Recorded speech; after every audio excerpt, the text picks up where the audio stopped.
Amigos do Oncopédia, estamos aqui indo para Santos dar uma aula sobre câncer de pulmão.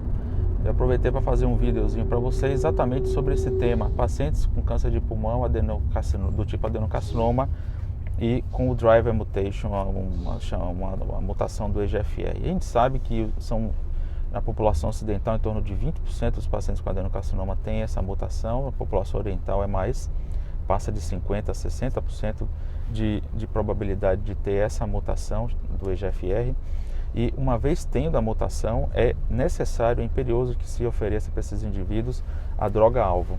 O Dr. Mark Chris, no Mundial de Pulmão em 2013, em Sydney, já tinha mostrado que os indivíduos que têm a mutação, algum tipo de driver oncogene, que recebem a medicação inibidora dessa mutação específica, tem uma sobrevida global mediana de 3,5 anos versus 2,4 para quem tem a mutação e não recebe a droga-alvo, versus 2,1 para aqueles indivíduos que não têm nenhum tipo de driver oncogene.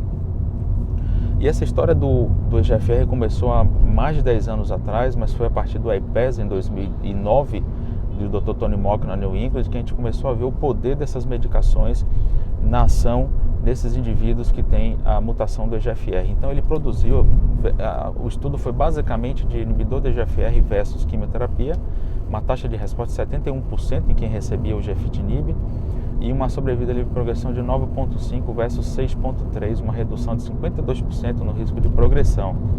Depois vieram outros estudos também com outras medicações inibidoras do EGFR, como o erlotinib, afatinib, e depois a combinação de erlotinib com bevacizumab. Então todas elas confirmando a sobrevida global mediana em torno de 9, 10, 11 meses, uma sobrevida global livre de progressão, mediana em torno de 9, 10, 11 meses. E aí a gente observando aqui em subgrupos, como com mutação do EGFR e deleção no 19, a combinação de erlotinib com o bevacizumab produziu uma sobrevida livre de progressão de 18 meses, algo um pouco acima daquela produzida pelo afatinib, mas a gente também observando que isso tudo é muito superior aos inibidores de EGFR de primeira geração, isoladamente o erlotinib e o gefitinib. Invariavelmente a progressão é a regra, então principalmente pela aquisição de uma mutação nova chamada T790M, que pode ser identificada tanto pela biópsia líquida quanto por uma rebiópsia tecidual.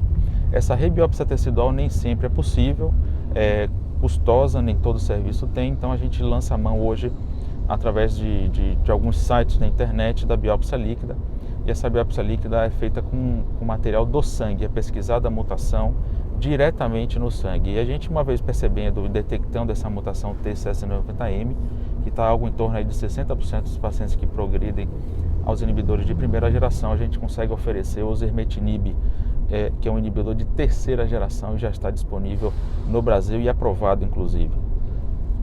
O estudo da Aura 3, também do Dr. Tony Mock na New England, no ano passado, mostrou uma sobrevida livre de progressão mediana de 10,1 versus 4,4, o que representou uma redução do risco de progressão com osimertinib versus quimioterapia em quem tinha falhado aos inibidores de primeira ou de segunda geração, uma redução do risco de progressão da ordem de 70%, algo estrondoso, e com taxas de resposta em sistema nervoso central e metacerebral muito altas, uma redução de 68% no risco de progressão cerebral, que é algo recorrente nesses pacientes com EGFR mutado e adenocarcinoma EGFR mutado. Mais uma vez, invariavelmente a progressão acontece, a gente só não sabe quando isso vai acontecer.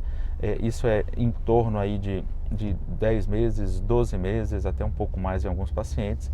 Mas a mutação C797S é uma nova mutação adquirida e que confere resistência ao osimertinib, e a gente consegue observar que os indivíduos que desenvolvem essa mutação, eles param de responder ao osimertinib.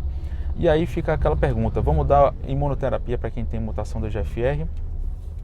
Só chama atenção que a gente pode estar oferecendo uma taxa de resposta de 0%, baseado em um estudo apresentado pelo Dr. Matthew Hellman, do Memorial Sloan Kettering, há uns 2 anos atrás, no Mundial de Denver.